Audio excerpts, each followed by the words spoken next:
es nuestro pastor Dani Perla. Pastor Dani Perla inició el ministerio pastoral en Costa Rica el 1 de enero del año 2000 y después de 7 años fue llamado aquí al Salvador para poder trabajar en la obra del Señor. Ya con una maestría en teología pastoral, comenzó a trabajar aquí en este lugar, ha sido pastor, ha sido departamental y actualmente es el presidente de la Asociación Metropolitana Adventista Salvadoreña. El ministerio del pastor Dani lo complementa, por supuesto, su esposa. Y con ellos están Joseph y Brigitte, quienes alegran su hogar. Su pasatiempo es leer y escuchar sermones en inglés. La apología como defensa de la fe es importante en mi ministerio, dice el pastor, y pastorear también la grey de Dios. Solo por la gracia de Dios nos permitió ser salvos y servirle en esta iglesia que nos vio crecer. Un privilegio para nosotros que esté aquí en la casa de oración para darnos hermosas enseñanzas nuestro pastor Dani Perla. Pastor, bienvenido, que el Espíritu Santo le unja en esta ocasión.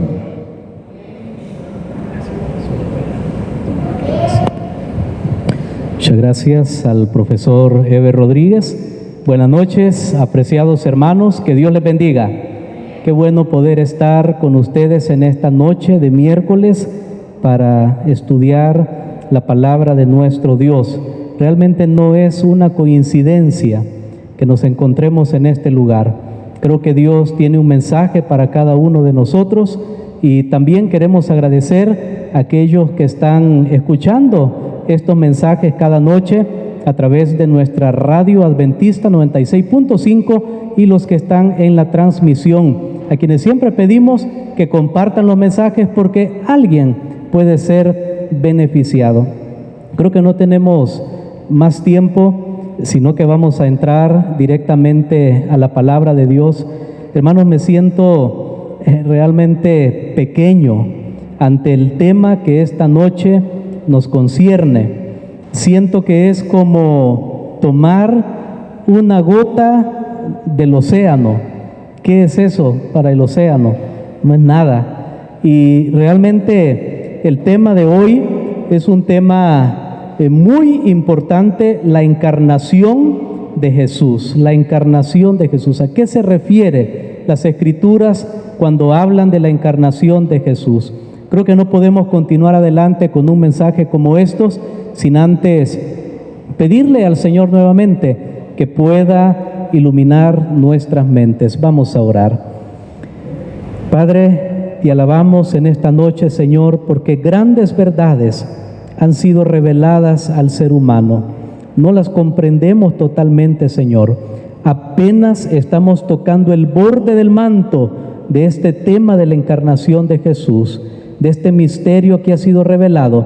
Pero esta noche queremos, Señor, recibir los beneficios de comenzar a contemplar este maravilloso mensaje de tu palabra.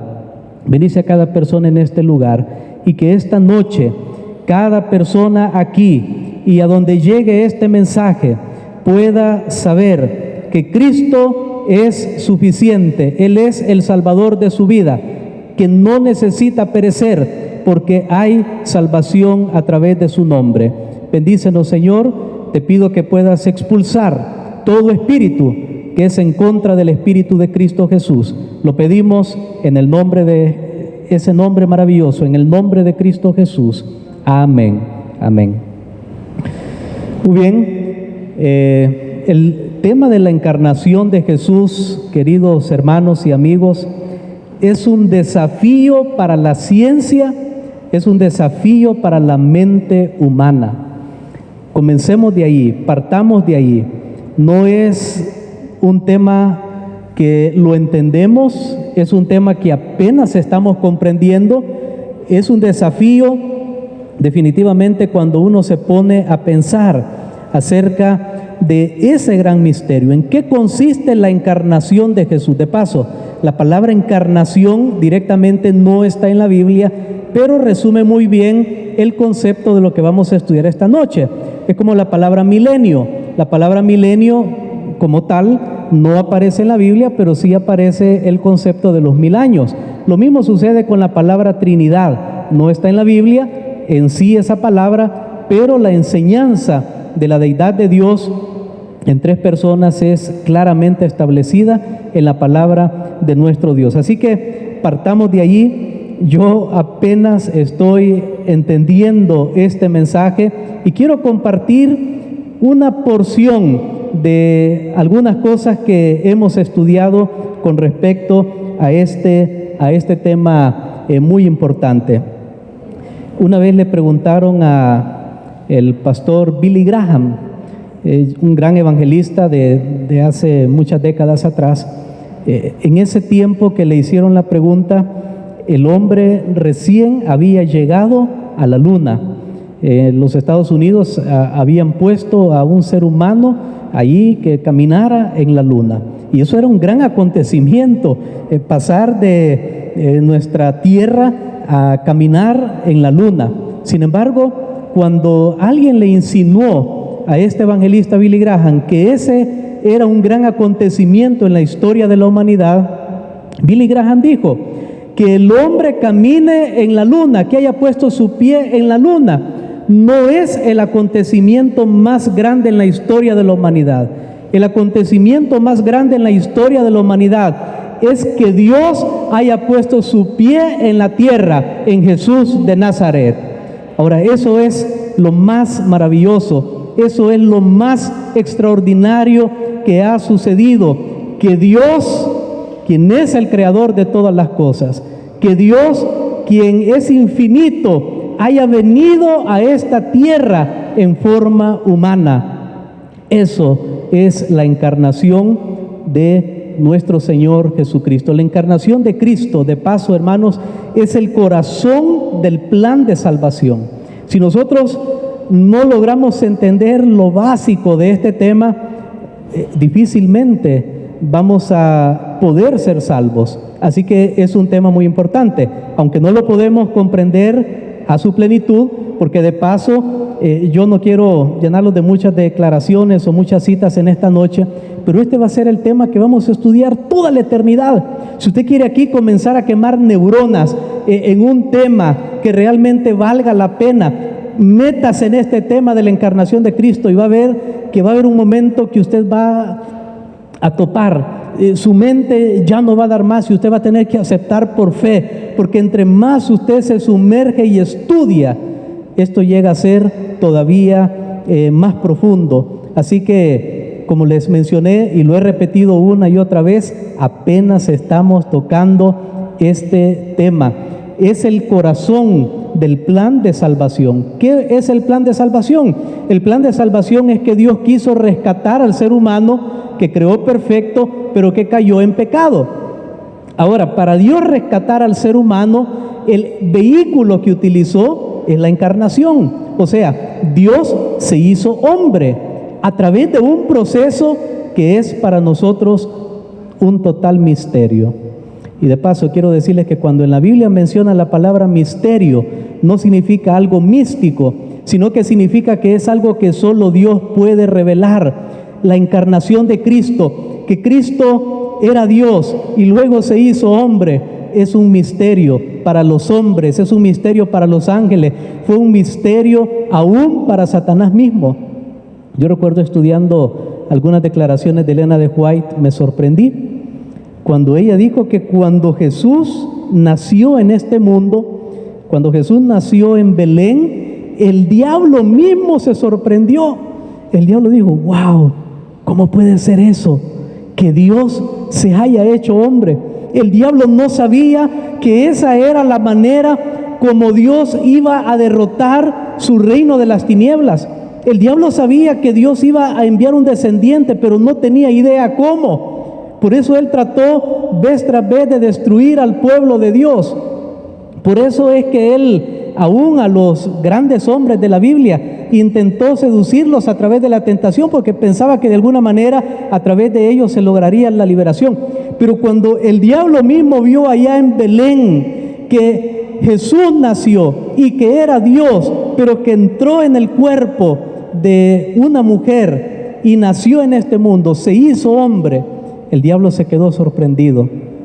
No solamente por cómo se hizo, sino que se quedó sorprendido porque él es un ser egoísta.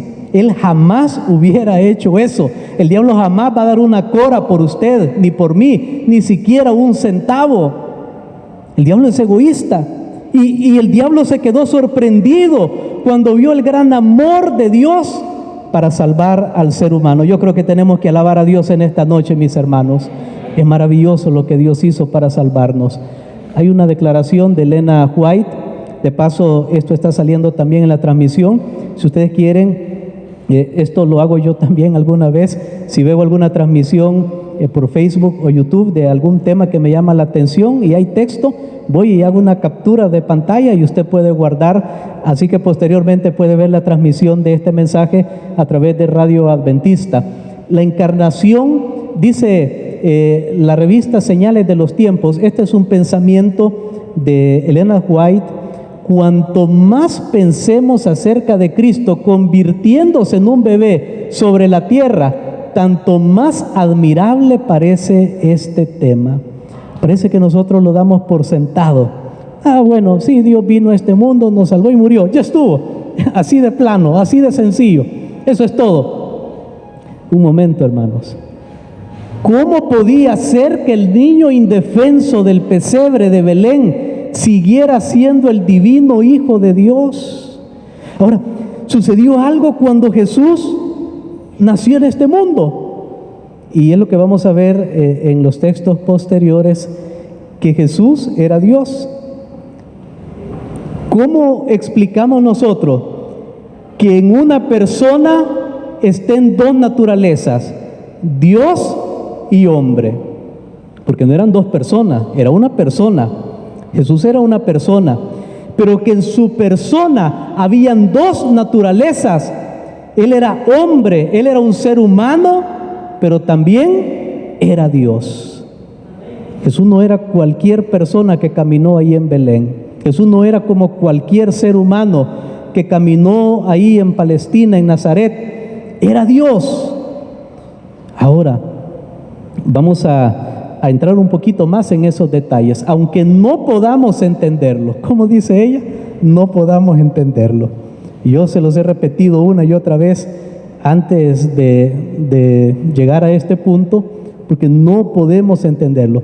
Primero tenemos que ser muy humildes para reconocer, no podemos entenderlo, pero sí podemos comenzar a estudiar. Podemos creer que aquel que hizo los mundos por causa de nosotros se convirtió en un niño indefenso, aunque era más encumbrado que ninguno de los ángeles, aunque era tan grande como el Padre en su trono de los cielos, llegó a ser uno con nosotros. En él Dios y el hombre se hicieron uno.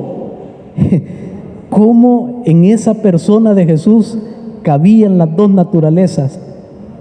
Es un misterio, no lo podemos entender. Pero era lo que Dios vio necesario para salvar al ser humano. No había otra manera como el ser humano podía ser salvo. No había otra manera. A veces algunas personas me preguntan, yo sé, especialmente haciendo un paréntesis, cuando vivimos en una época de pandemia como la que estamos ahora, hay mucha muerte, hay muerte aún de adventistas. Tal vez al principio, cuando comenzó la pandemia, pensábamos, bueno, los adventistas vamos a orar y Dios nos va a librar, no va a morir ninguno. Pero Dios nunca prometió eso. Y tal vez algunos se preguntan cuando vienen las pruebas y las dificultades, ¿dónde está Dios? Y entonces le decimos a las personas, mire, todo esto está pasando porque hay un conflicto entre el bien y el mal.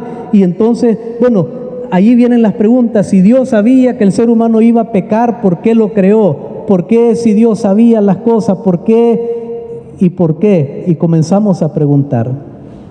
Ahora quiero decirles algo, mis hermanos.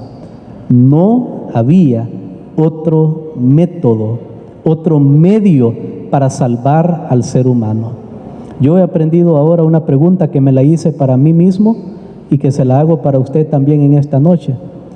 Si el pecado entró en el universo a través de Lucifer, un ser creado perfecto en el cielo, y si usted fuera Dios, ¿qué hubiera hecho? Yo le he hecho esa pregunta a algunas personas y me dicen, yo lo hubiera destruido. Lo hubiera destruido. Tenía derecho, porque la Biblia dice que la paga del pecado es la muerte. Si Adán y Eva pecaron, Dios podía destruirlos, tenía derecho, porque Dios les dijo, si ustedes comen del árbol de la ciencia del bien y del mal, van a morir. Pero la pregunta es, ¿era esa la solución? ¿Es esa la solución? ¿Qué pasa si Dios hubiera destruido a Lucifer inmediatamente cuando pecó? El universo hubiera obedecido a Dios a partir de ese momento por temor y no por amor. No había otra manera para salvar al ser humano. Esta es la manera, hermanos. Y quiero decirle algo. Por eso es que el apóstol Pablo dice, si Dios ya dio a su Hijo, ¿cómo no nos dará también todas las cosas? No importa lo que usted esté pasando en este momento, no importa lo que usted esté sufriendo en este momento, no hay otra manera. Eso que usted está viviendo es el plan que Dios tiene para su vida, para que sea salvo. Gloria a Dios. Y eso solamente lo tengo que creer y aceptar por fe. Y le doy un consejo: no mire a la par, no se compare. Señor, ¿y por qué aquel está bien? ¿Por qué yo no? No se compare. A cada uno, recuerden que Dios ama a cada persona individualmente. No había otra manera para salvar al ser humano. Y es en este acto donde encontramos la esperanza de nuestra raza caída. Mirando a Cristo en la carne, miramos a Dios en la humanidad y vemos en Él el brillo de la gloria divina, la imagen expresa de Dios el Padre. Leí una declaración que hizo Elena de White que me sorprendió y dice: ¿quién al ver a Jesús cuando era un niño no podía discernir que era el Hijo de Dios? Algo tenía diferente. Nosotros pensamos que los judíos rechazaron a Jesús y que no vieron alguna diferencia. Claro que vieron alguna diferencia. Claro que reconocieron que Jesús era el Hijo de Dios. Lo reconocieron aún los soldados romanos. Pero que no les convenía aceptar a Jesús era otra cosa. Y dijeron, es que si lo aceptamos a Él, se acaba todo esto del templo. Y efectivamente, Jesús murió en la cruz y se acabó todo lo del templo, aunque no lo aceptaron. Y eso es lo mismo que pasa ahora en la actualidad. La Biblia dice que Jesús es el Rey de Reyes y Señor de Señores. Y hay personas que dicen, es que si acepto a Jesús ahora, se me va a acabar mi diversión, se me va a acabar esto, se me va a acabar lo otro. Y quiero decirte, aunque no aceptes a Jesús, también se te va a acabar, porque Jesús viene en las nubes de los cielos. Así que lo mejor es aceptarlo. Esa es la conclusión que yo he llegado en mi vida. No hay otra opción. Lo mejor es aceptar a Cristo Jesús. Así que este tema realmente es el tema de estudio por las edades sin fin. Imagínense cuando tengamos unos 200 millones de años estudiando este tema. Aquí yo solo tengo ya unos 20 minutos más. ¿Qué es eso para este tema, hermanos? Pero por lo menos tenemos que reconocer cómo aproximarnos a este tema. Vamos a la palabra de Dios en el libro de San Juan, el capítulo número 1. He tomado algunos textos de la Biblia para poder ilustrar este mensaje. San Juan, capítulo número 1, y vamos a leer los versículos 1 y 2 y el versículo 14. Dice la palabra de Dios: en el principio era el Verbo estaba con Dios y el Verbo era Dios. Este estaba en el principio con Dios. Y el versículo 14 dice: y el Verbo se hizo carne y habitó entre nosotros, lleno de gracia y de verdad, y vimos su gloria, gloria como del unigénito del Padre. Ahora, solo ese texto podríamos pasar estudiando una semana. Bueno, no una semana, un año, lo que nos tome de tiempo. Pero solo quiero resaltar algunas verdades que aún en español se pueden ver muy fácilmente. Primero dice, en el principio era el Verbo. ¿Dónde hay otro libro de la Biblia que comienza en el principio? Es el libro de Génesis. En el principio creó Dios los cielos y la tierra. ¿Por qué traigo a la memoria cómo comienza el libro de Génesis? Porque este libro comienza similar, no igual, similar. Porque noten, en el principio era el Verbo. Ahí no dice en el principio creó Dios al verbo. No, el verbo ya era. ¿Y quién es el verbo? Es Jesús, es el que se hizo carne. Aquí Juan está hablando de la preexistencia de Jesús. O sea, que Jesús existe antes de venir a este mundo. Ya Jesús existía. Nosotros no existíamos antes de venir a este mundo. Usted, si tiene 20 años, usted antes de esos 20 años no existía. Yo no existía. Pero Jesús sí, porque dice en el principio era. Aquí tenemos un nuevo Génesis. Aquí tenemos una historia acerca de Jesús, su historia eterna. En el principio era el verbo, y dice, y el verbo era con Dios. ¿Saben que las palabras en la Biblia están tan bien calculadas que si tan solo allí estuviera escrito al revés, o sea, y Dios era con el verbo, le daría preeminencia a Dios y no al verbo? Pero cuando dice y el verbo era con Dios, está dando a entender que el verbo y Dios son iguales. O sea, Jesús no es inferior a Dios, el Padre, porque Él es Dios. Eso es lo que está diciendo. Mire, con solo ese cambio diría totalmente otra cosa, y leyéndolo en español, y el verbo era con Dios. No está diciendo que Dios era con el verbo, como Dios siendo superior, no. Está igualando al verbo con Dios, y de hecho lo reafirma, y el verbo era Dios. Aquí algunas personas han tratado de poner, y el verbo era un Dios, o un Dios con D minúscula, pero eso no existe jamás. El sujeto, que es el verbo, o la palabra, como dice originalmente en el texto, es claro que es un sujeto único, y que ese sujeto que era Dios era la palabra. O sea, no puede decirse era un Dios como hablando de otra cosa, no. Dice que la palabra era Dios, y la palabra o el verbo es Jesús. Ahora, lo repite el apóstol, este era en el principio con Dios. Habla de su preexistencia y habla de su divinidad. Pero también San Juan capítulo 1 habla de su humanidad. Y aquel verbo, ¿cuál verbo? Aquel que era desde siempre, aquel que era Dios, ese verbo fue hecho carne y habitó entre nosotros. Habitó, puso su tienda entre nosotros. Algunas personas preguntan, ¿y será que Jesús para siempre va a retener su naturaleza humana? Saben que en el libro de Apocalipsis leemos que dice que Dios estará en medio de su pueblo, o sea, otra vez va a poner su tabernáculo.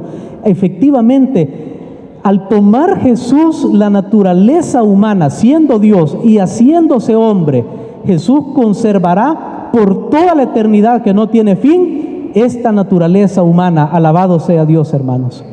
Creo que no hay privilegio más grande que podamos tener los seres humanos, de que Jesús para siempre se identifique con aquellos a quienes vino a salvar. Vimos su gloria. 22 veces que se menciona esta palabra vimos en el Nuevo Testamento. Nunca se refiere a ver algo espiritual, no, se refiere a ver algo tangible, algo material. Como yo digo, yo estoy viendo al profesor Eber, ahí no estoy viendo un espíritu. ¿Por qué digo esto? ¿Por qué resalto esa palabra? Porque hay personas que dicen, no, Jesús era Dios, pero cuando anduvo en la tierra era como un espíritu, porque es imposible que Dios se haga hombre. Bueno, es que ahí está el problema de nosotros los seres humanos, que lo que no entendemos, lo rechazamos. Como no entiendo la doctrina de la Trinidad, la rechazo. Como no entiendo la encarnación de Jesús, lo rechazo. Cuidado, hermanos, y aquí es donde tenemos este concepto: Dios se hizo hombre sin dejar de ser Dios. Y esa parte de Dios, ¿en dónde estaba? Ya vamos a estudiar más adelante ese tema. Y aquí yo quiero compartir, hermanos, porque podríamos leer cientos de textos, cientos de declaraciones de Elena White, y no ese es el propósito en esta noche. Pero yo sí quiero dejar un principio esta noche establecido. ¿Qué hace usted? ¿Qué hago yo con una persona que no cree esto? Que no cree que Jesús es Dios. ¿Qué hace usted con esa persona? ¿Qué hace? Y a mí me sorprendió lo que dice este maravilloso libro, El conflicto de los siglos. Hermanos, en un capítulo que habla de los engaños de Satanás. Dice Elena de White en el conflicto de los siglos. Recuerden que ese libro es el libro de texto para los eventos finales. Ahí está todo lo que va a suceder, cómo Satanás obra, cómo Dios obra. Y dice la página 515, otro error peligroso es el de la doctrina que niega la divinidad de Cristo. ¿Cómo puede haber alguien que diga, yo soy adventista y niega la divinidad de Cristo, cuando el conflicto de los siglos me dice que es un error negar la divinidad de Cristo? Otro error peligroso, y asevera que Él no existió antes de su venida a este mundo. Ahora, ¿qué hacer con una persona que cree eso? Que le dice, mira, yo también soy adventista, pero no, ya descubrí la verdad acerca de Jesús, pero no es la que te predican en la iglesia, sino que es esta otra. Ya va a ver qué hacer con esa persona. Esta teoría encuentra aceptación entre muchos que profesan creer en la Biblia. Así que no es nuevo que alguien se oponga a la doctrina de la Trinidad, y sin embargo contradice las declaraciones más positivas de nuestro Salvador respecto a su relación con el Padre, a su divino carácter y a su preexistencia. Continúa, si los hombres rechazan, y aquí está, hermanos, miren esto, si a usted le gusta discutir, lea esto. Si los hombres rechazan el testimonio que dan las Escrituras inspiradas acerca de la divinidad de Cristo, inútil es querer argumentar con ellos al respecto, pues ningún argumento, por convincente que fuese, podría hacer mella en ellos. Hermano querido, si alguien viene atacando este fundamento y esta enseñanza, no discuta con esa persona, aléjese de esa persona. No hay más que hacer. Cuando alguien tristemente ya cayó en las garras de los engaños de Satanás, no hay más que hacer. ¿Qué vamos a discutir? Inútil es querer argumentar con ellos al respecto. No pierda su tiempo. Lo dice el libro El conflicto de los siglos. Ninguna persona que haya aceptado este error, y usted dice, pastor, ¿y qué importa lo que yo creo? ¿Qué tiene de malo? Sí importa. Sí importa, porque ninguna persona que haya aceptado este error puede tener justo concepto del carácter o de la misión de Cristo, ni del gran plan de Dios para la redención del hombre. Lo que usted cree afecta la manera como se conduce, como se comporta. Lo que yo creo afecta mi vida, cómo la vivo. Así que por eso es que uno no puede creer ni aceptar cualquier cosa. Se desorienta. No puede creer cualquier cosa. Es triste, hermanos, que hay personas que están dispuestos a creer casi cualquier cosa. Tengan mucho cuidado. Afectará su salvación. Precisamente ahora que estamos viviendo cerca de la venida de Cristo Jesús, Satanás está introduciendo más fuertemente errores, porque imagínense, por ejemplo, una persona, no es mi tema, ya vendrá en los próximos días, estén atentos, pero si una persona no cree que el Espíritu Santo es Dios y el Espíritu Santo es ahora el representante de Cristo en la tierra, ¿qué le queda a esa persona? ¿Quién lo va a guiar a conocer a Jesús si está rechazando al Espíritu, su naturaleza?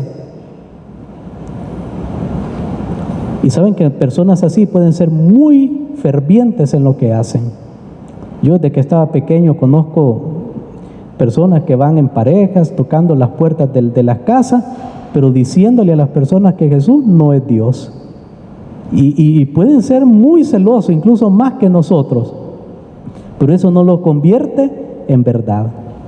El error, aunque alguien lo defienda vehementemente, no lo convierte en verdad. Yo puedo saltar y gritar como los profetas falsos, como los profetas de Baal allá en el Monte Carmelo, gritaron, hicieron aquí, hicieron allá, se tiraron al suelo, se hirieron, pero no eran verdaderos, no llovió.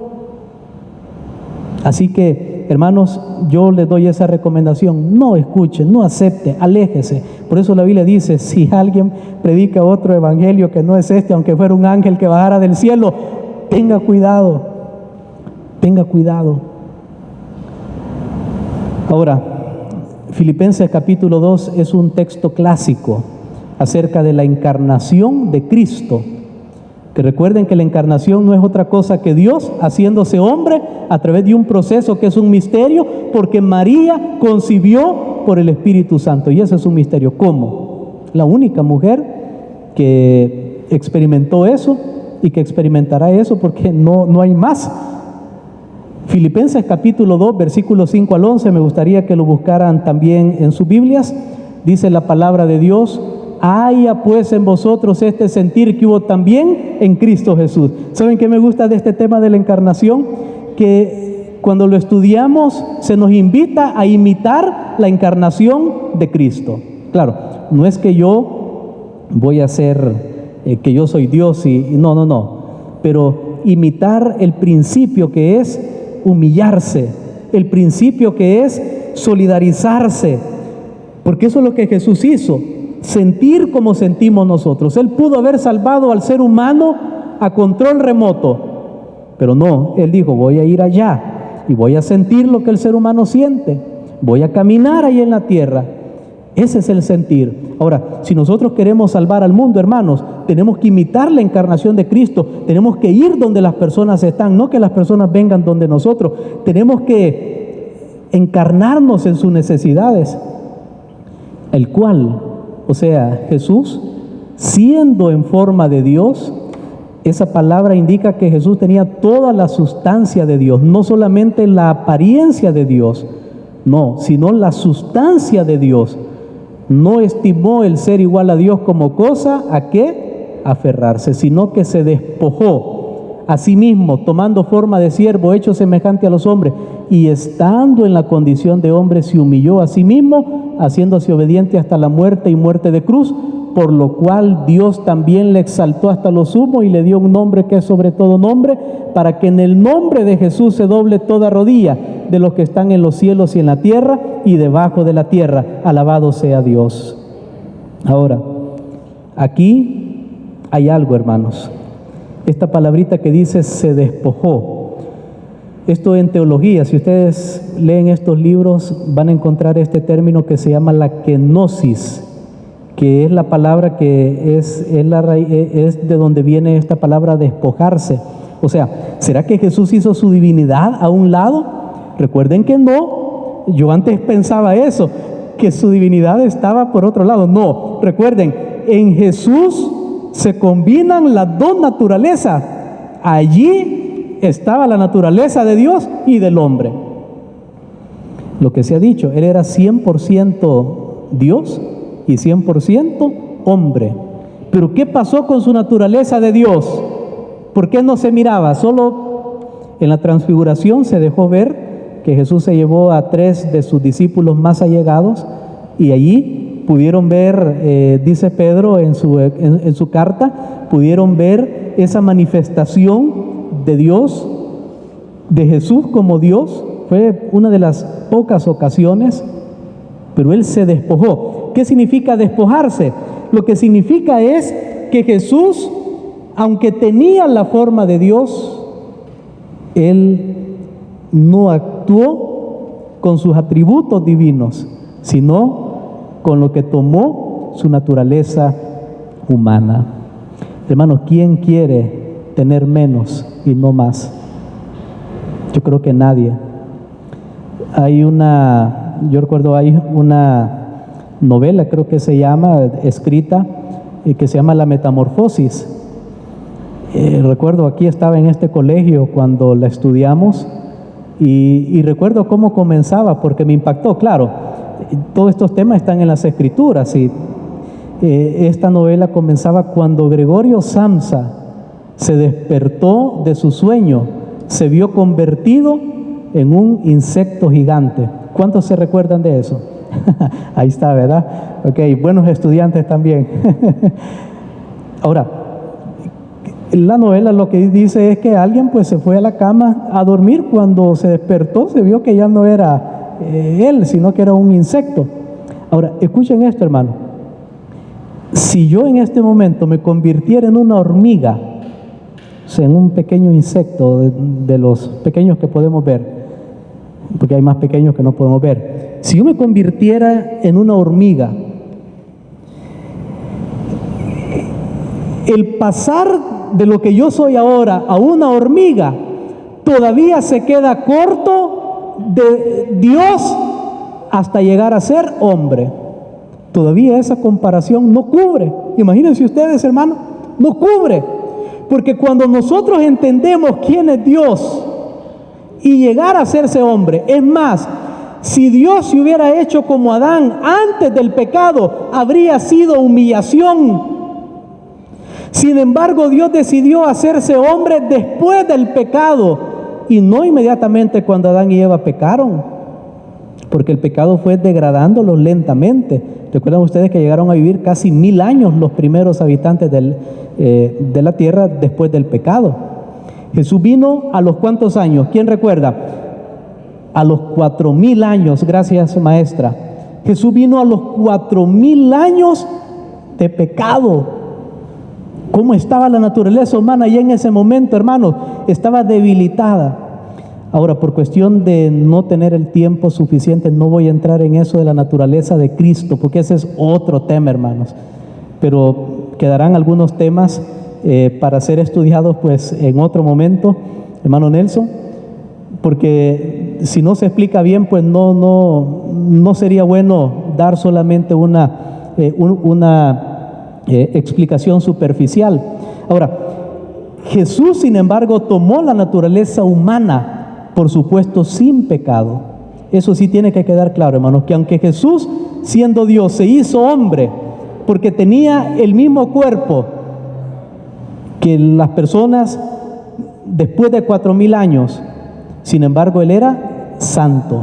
Jesús, cuando Él nació, se dijo de Él, la profecía era el santo ser que nacerá, que iba a nacer de María. Eso jamás se va a decir de ningún ser humano.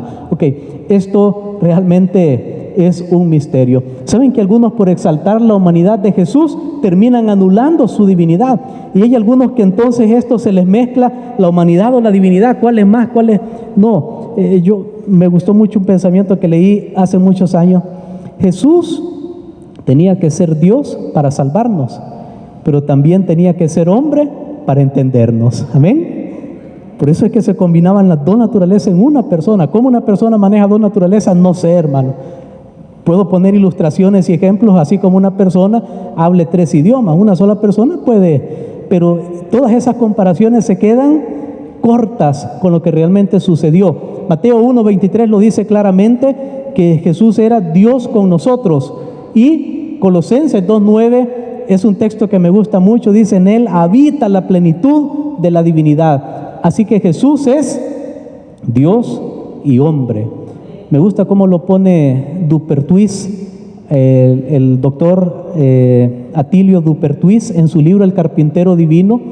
Al tomar la naturaleza humana, Cristo aceptó ciertas limitaciones en el uso de sus atributos divinos. La limitación no fue el resultado de haber dejado de lado alguno de esos atributos. ¿Se imagina usted siendo Dios y tiene ahí lo de Dios, pero no lo usa? Esa fue la tentación más grande de Jesús, hermano. Imagínense esos que le estaban dando una bofetada.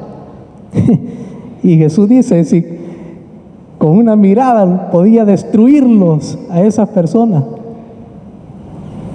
Pero esa fue la prueba de Jesús. Las tentaciones de Él fueron mucho más fuertes que las de nosotros, sino el de haber asumido esos atributos humanos. Cristo tenía todos los atributos de Dios, pero tomó la naturaleza humana y voluntariamente se limitó a sí mismo. Aun cuando resucitó, Jesús no dejó de ser humano.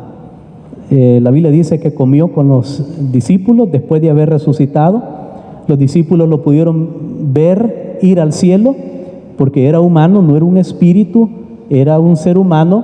Y hay textos en la Biblia, yo no tengo ya el tiempo, pero solo los voy a mencionar por aquellos que están escuchando a través de la radio. Hebreos 2:14 al 18 nos dice claramente el papel de Jesús como sumo sacerdote humano, pero que está en los cielos, glorificado ya, por supuesto, después de su resurrección.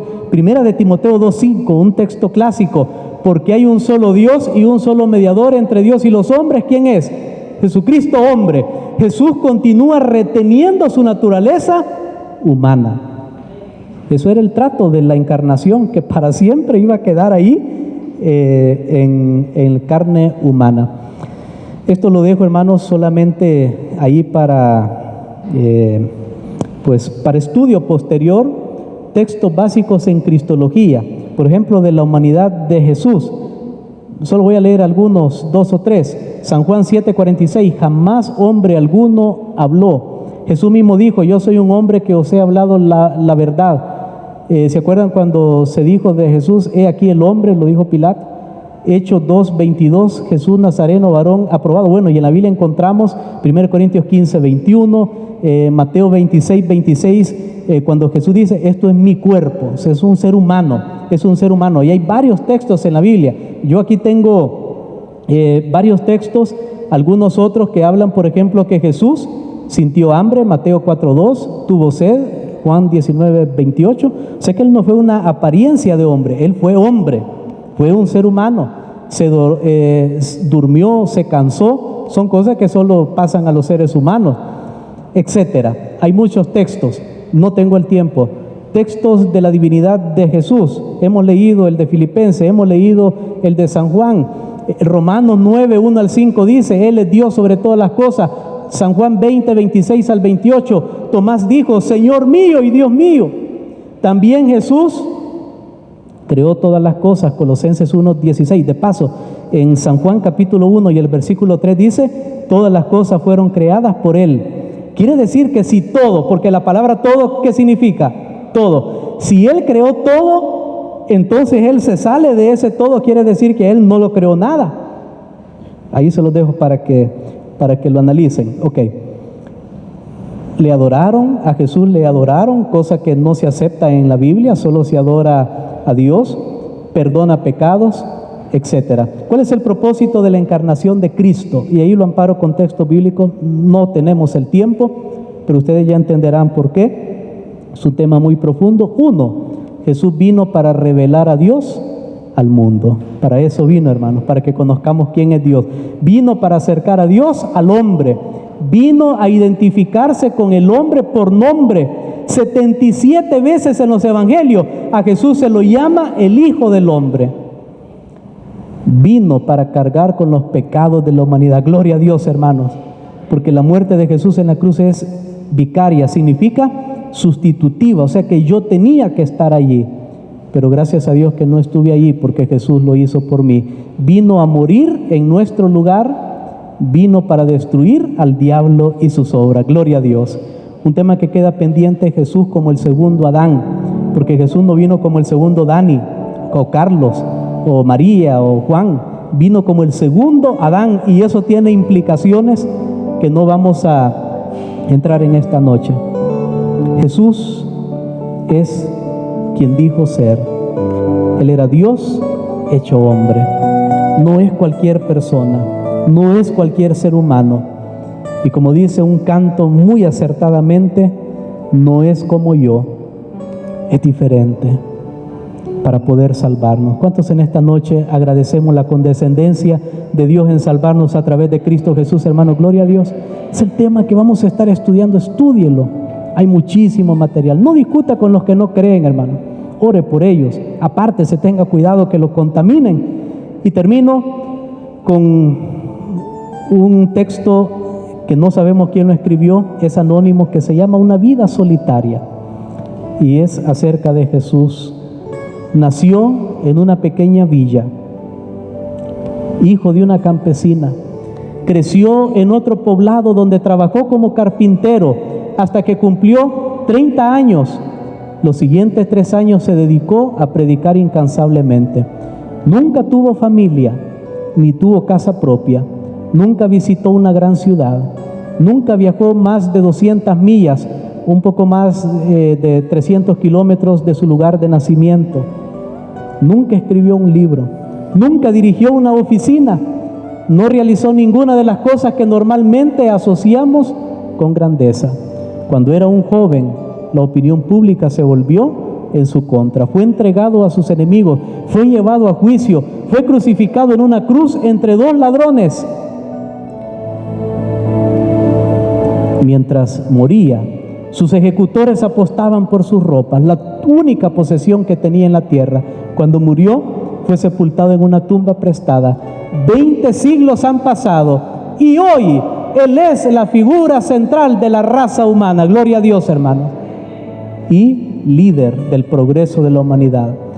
Todos los ejércitos que han marchado, todos los parlamentos que se han reunido, todos los reyes que han reinado puestos juntos, no han podido afectar la vida de un hombre en la tierra, tanto como esta vida solitaria. Alabado sea Dios. Jesús es Dios, acéptalo. También es hombre, te entiende y te comprende. En esta noche yo quiero orar por aquellos que hoy, nuevamente, si usted ya se lo ha dicho, pero nuevamente le dice al Señor en esta noche: Señor, gracias por salvarme a través de tu Hijo Cristo Jesús. Nadie necesita perderse. ¿Quiere usted esta noche agradecer la gran condescendencia de Dios de ser Dios y hacerse hombre? Póngase en pie en esta noche y vamos a orar. Padre que estás en los cielos, gracias por Jesús. Qué vida más extraordinaria. Él es el héroe, Él es el Salvador, Él es a quien nuestras mentes deben contemplar. Él es el que nunca falla ni fallará. No falló por 33 años en esta tierra y ahora vive para interceder por nosotros en el santuario celestial. Padre, gracias. Señor, exaltamos esta noche a tu Hijo Jesucristo, el cual es digno de toda alabanza, de toda gloria, de toda honra. Él es a quien debemos admirar. Los seres humanos nos quedamos pálidos ante la contemplación de la condescendencia de que tú, siendo Dios, te hiciste hombre. Gracias, Señor, porque buscaste la manera más costosa pero efectiva para rescatar al ser humano. Si alguien en esta noche siente que está desconectado del cielo, permítele ver a Jesús, quien es la escalera que conecta al cielo. Señor, obra en nuestras vidas. Si tú entregaste a tu Hijo para salvarnos, estoy seguro que ya estás haciendo y harás todo lo que sea necesario para que lleguemos al cielo. Gracias, Padre, en el nombre de Jesús. Amén.